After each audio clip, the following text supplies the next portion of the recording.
ఈ మధ్య కాలంలో ఫ్రాంచైజీలు అనేవి చాలా ఎక్కువైపోతున్నాయి.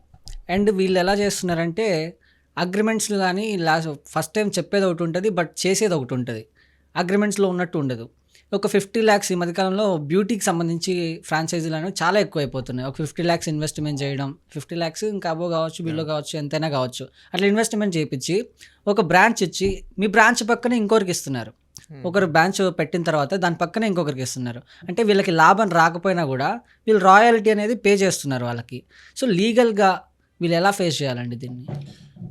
అంటే ఈ మధ్య కాలంలో ఇలాంటి బిజినెస్‌లలో చాలామంది ఏందంటే, పాపం తెలియక ఫ్రాంచైజెస్ తీసుకొని, వాళ్ళు ఓరల్‌గా ఒకటి చెప్తారు.